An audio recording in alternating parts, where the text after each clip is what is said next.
Hey everyone, welcome back to Corporate Decoder. Today we're diving into a report from Darling Ingredients. No, not the ingredients you're thinking of, but the ones that go into animal feed, fertilizers, and even renewable energy. We'll see if their latest financial moves smell as sweet as their products hopefully do, because, well, let's just say some financial deals can leave a bad taste. Before we get started, if you appreciate getting straight insights from corporate documents, make sure you're subscribed. We also have a Discord community linked in the description below where you can discuss these reports with other people. So Darling Ingredients just announced something important. They're borrowing a lot of money. How much? A whopping $750 million, that's about 800 million US dollars, by selling something called senior notes. Think of it like a fancy IOU that they promise to pay back with interest by 2032. These notes, which are basically bonds, are being sold at 100% of what they're worth. The interest rate on these notes is 4.5%. That means Darling Ingredients will pay 4.5% of the 750 million tires to be paid back. So if you bought $100 worth of the bonds, you would get $45 a year. The deal isn't done just yet. It's expected to close around the end of June, but there are some things that need to happen first, a few boxes that need to be checked. These are standard procedures known as customary closing conditions. Now, here's a word we should pay attention to: forward-looking statements.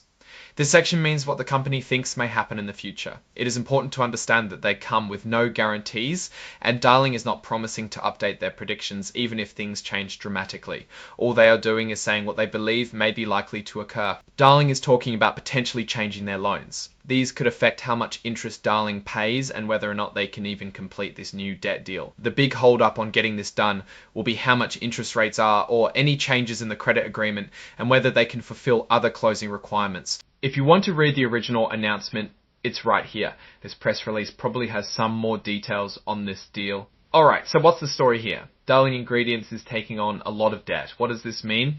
Let's break it down, keeping in mind most of this is what I believe might occur, so there are no guarantees. First, why would a company borrow so much money? Often it's to refinance existing debt, meaning they're replacing older, potentially more expensive loans with this new debt.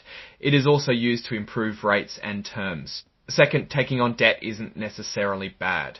If Darling can use that money to expand their business, invest in new projects, or something else that earns them more money than the interest they're paying, it could be a smart move. The risk? If Darling's business takes a turn for the worse and they can't generate enough profit, they might struggle to repay the debt. A huge debt deal can also bring stability in terms. Now, I don't have any specific numbers since this is an 8K filling and not a financial statement, so it's tough to assess. So, what's my take on Darling Ingredients' latest financial move? Well, taking on nearly $1 billion in debt is a serious game. The big bet depends on them making more than they're paying. A key risk is if something goes wrong with their industry or business in general, they are on the hook for 100M. Darling Ingredients has definitely made a bold move.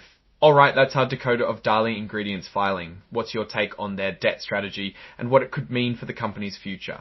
Drop your thoughts in the comments, and if this analysis was valuable, hitting that like button really helps. Subscribe for more deep dives into the world of corporate filings. Don't forget to check out the Discord in the description. Thanks for watching, and I'll see you next time.